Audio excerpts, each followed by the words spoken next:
ரொம்ப மகிழ்ச்சியான ஒரு மாலை. எனக்கு ஒரு சிவப்பு சட்டையை பார்த்தாலே அவ்வளோ பிடிக்கும். இவ்வளோ பேர் எனக்கு ரொம்ப பிடிச்ச நிறம் சிவப்பு. அது நேர்மையின் நிறம், உண்மையின் நிறம், உழைப்பின் நிறம், இப்படி சொல்லிக்கிட்டே போகலாம். எங்கேயாவது ஒரு திசை தெரியாத இடத்துக்கு போயிட்டோன்னா, இந்த தேசத்தில் பல இடத்துக்கு பயணிக்கிறோம். யாராவது ஒரு சிவப்பு துண்டு போட்டோ சிவப்பு சட்டையோ போட்டு வந்துட்டாங்கன்னா அவ்வளோ சந்தோஷமாக இருக்கும். ஓகே, ஒரு எளிமையான மனிதன் வரான், நம்ம பேசலாம், நம்ம பிரச்சனையை சொல்லலாம் அப்படின்னு ஒரு நம்பிக்கை வரும். சக மனிதர்கள் மீது நம்பிக்கை குறைஞ்சிட்ருக்கு அந்த காலத்தில். இந்த சிவப்பு தான் பல இடத்துல தாங்கி பிடிச்சிட்டே இருக்குது அப்படின்னு நான் நம்புகிறேன். சின்ன வயசுலேருந்தே சிவப்புன்னா ஒரு ஆசை. ஏன்னா எங்கள் அப்பா காங்கிரஸ், அவர் ஒரு காந்தியவாதி. எங்கள் மாமா கம்யூனிஸ்ட், எங்கள் அம்மாவுடைய சகோதரர். எங்கள் அப்பாவை பார்த்தா எல்லோரும் பேசுவாங்க, பழகுவாங்க. ஆனால் எங்கள் மாமா பார்த்தா ஒரு சின்ன மரியாதை கொடுப்பாங்க, எந்திரிப்பாங்க, வருவாங்க, போவாங்க. இது எனக்கு ரொம்ப பிடிக்கும். ஆனால் எங்கள் அப்பா எங்கள் மாமாவை மதிக்கவே மாட்டார். அவன் கிடக்கிறான்கிட்டே இருப்பார். இப்போது ஊரில் ஒரு சின்ன ஜாதி கலவரம் நடக்குது. ஒரே பரபரப்பாக இருக்காங்க. யாரும் எந்த திசைக்கும் போக முடியாது. காவல்துறை வராங்க. காவல்துறை சமாதான பேச்சுவார்த்தை நடத்துவதற்காக ஒரு சந்திப்பு நடத்துகிறாங்க.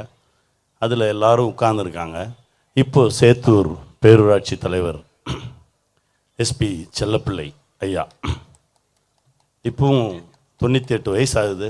இன்னும் அந்த சிங்கம் அப்படியே தான் இருக்குது. எல்லோரும் கூடியிருக்காங்க. எங்கள் அப்பாவும் இருக்கார். அவர் சைக்கிளில் இறங்கினார், ஒரு சிவப்பு துண்டு போட்டு, ஒரு 6 அடி உயரத்தில். அவர் சைக்கிளில் இறங்கினா எங்கள் அப்பாவும் எந்திரிச்சு நின்ட்டார்.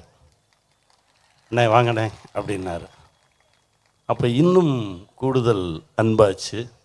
அந்த பயணம் ஆரம்பிச்சுது. பள்ளியில் படிக்கும்போதும் ஒரே சந்தோஷமாக இருக்கும். எல்லோரும் வேறு வேறு தளத்தில் இருக்கும்போது நம்ம மட்டும் ஒரு சிவப்பு சட்டையை போட்டுக்கிட்டு சுற்றும்போது ஒரு மகிழ்ச்சி தரும். கல்லூரிக்கு போனோம். கல்லூரிக்கு போனால் அண்ணன் என்னை வழி நடத்தியவர் அவர் தான். அண்ணனை சந்திக்கிறோம். நிறைய இடங்களுக்கு கையை பிடிச்சே கூட்டிகிட்டு போவார். மேலாண்மை பொன்னுச்சாமி ஐயாவை பார்க்க போனதாக இருக்கட்டும், மேலாண்மை நாடு போவோம் சைக்கிளில். பாரதி கிருஷ்ணகுமார் அவர்கள் பேச்சை கேட்பதற்கு விருதுநகருக்கு போனோம் ஒரு முறை.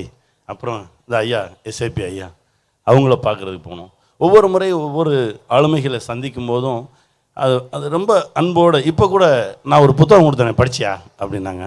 நான் பொய் சொல்ல மாட்டேன், உண்மைப்பட்டு தான் சொல்லுவேன். படிக்கலை, படி, அவனை வச்சுருக்கேன் பத்திரமா, நான் படிச்சிடுறேன் அப்படின்னு சொன்னேன். அந்த அன்பு இருக்குல்ல, அது நம்மளை அடுத்தடுத்த தளத்துக்கு நகர்த்திட்டு போயிட்டே இருக்கும் அப்படின்னு நம்புகிறேன்.